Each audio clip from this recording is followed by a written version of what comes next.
نماز کے مسائل کے حوالے سے ایک بات یہ عرض کر دوں کہ نماز چونکہ ہم نے 5 وقت پڑھنی ہے، فرض ہے،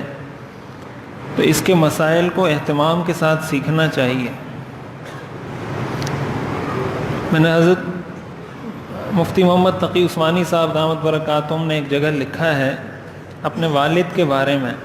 حضرت مفتی محمد شفیع صاحب رحمۃ اللہ علیہ، جو مفتی اعظم پاکستان تھے، معارف القرآن جن کی مشہور تفسیر ہے۔ انہوں نے لکھا ہے، وہ فرمایا کرتے تھے کہ مجھے 60 سال ہو گئے کہ میرا مشغلہ دن رات کام ہی یہ ہے کہ فتویٰ لکھنا ہے، فقہ پڑھانی ہے، لوگوں کو مسائل بتانے ہیں۔ 60 سال ہو گئے، لیکن اب بھی بسا اوقات نماز میں کوئی ایسا مسئلہ پیش آ جاتا ہے کہ میں پریشان ہو جاتا ہوں کہ اس کا حکم کیا ہے، تو پھر میں جاتا ہوں، کتاب اٹھاتا ہوں، پھر وہاں دیکھتا ہوں تو پتہ چلتا ہے اس کا یہ حکم ہے۔ 60 سال فقہ پڑھانے کے بعد مفتی اعظم پاکستان وہ یہ فرما رہے ہیں۔ تو وہ یہ فرماتے ہیں، ساتھ ہی انہوں نے یہ بھی فرمایا کہ مجھے حیرت ہوتی ہے لوگوں پر کہ انہوں نے تو اتنی تعلیم حاصل بھی نہیں کی ہوتی اور اتنا تجربہ بھی نہیں ہوتا، لیکن اس کے باوجود ان کو کوئی ایسا مسئلہ پیش نہیں آتا نماز میں کہ وہ کسی سے جا کے پوچھیں یا ان کو پتہ چلے کہ یہ مسئلہ ٹھیک ہے، غلط ہے، میری نماز ہوئی یا نہیں۔ تو 60 سال فقہ پڑھانے کے بعد مجھے تو پیش آتا ہے، لیکن ایک عام آدمی کو پیش نہیں آتا۔ تو یہ در حقیقت اس بات کی نشانی ہے کہ ہمارے دلوں میں دین کی اہمیت نہیں ہے۔ لوگ علماء سے بہت شکوہ کرتے ہیں، کبھی کسی کو مسئلہ بتاؤ تو کہتے ہیں یار یہ آپ نے نیا مسئلہ بتایا، ہم نے زندگی میں پہلی مرتبہ سنا ہے۔ میں کبھی مسئلہ بتاتا ہوں تو لوگ آ کے یہ کہتے ہیں اور اعتراض ایسے کرتے ہیں گویا اس نے اسلامیات میں پی ایچ ڈی کی ہوئی ہے۔ ظاہر یہ سوال تو وہ کرے، یہ اعتراض تو وہ کرے جس کا دن رات کام ہی یہ ہو کہ وہ بیٹھ کر قرآن اور حدیث پڑھے اور لوگوں کو قرآن اور حدیث پڑھائے، جس کا دن رات مشغلہ یہی ہو۔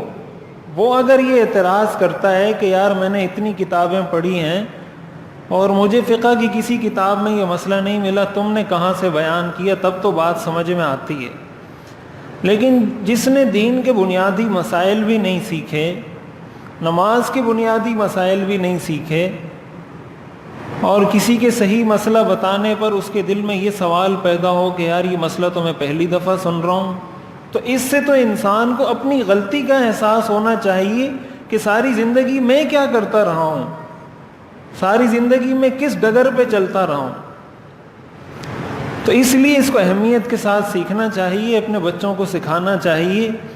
صرف شکوے شکایت کرنے سے مسئلہ حل نہیں ہوگا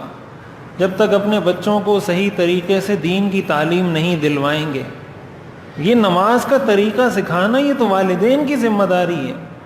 یہ تو والدہ کی ذمہ داری ہے، والد کی ذمہ داری ہے کہ اپنے بچے کو نماز کا طریقہ سکھائے۔ اور یہ قرآن کا حکم ہے، وَأْمُرْ أَهْلَكَ بِالصَّلَاةِ، اپنے گھر والوں کو نماز کا حکم دو۔ تو نماز کا حکم دینے میں یہ بات بھی شامل ہے کہ جب آپ نماز کا حکم دیں گے تو ساتھ طریقہ بھی تو بتائیں گے، ورنہ کیسے نماز کا حکم دیں گے آپ بچے کو۔ تو اس لیے اپنے بچوں کو صحیح طریقے سے اپنے سامنے ان کو بتایا جائے کہ بیٹا آپ میرے سامنے پریکٹیکل نماز پڑھو، میرے سامنے رکوع کرو، میرے سامنے سجدہ کرو، میں دیکھوں تم رکوع صحیح کرتے ہو، سجدہ صحیح کرتے ہو، نماز کے مسائل کا پتہ ہے نہیں پتہ۔ یہ دین کی اہمیت نہ ہونے کی وجہ سے ہمارے ساتھ یہ مسائل پیش آتے ہیں۔ میرا غفلت میں ڈوبا دل بدل دے،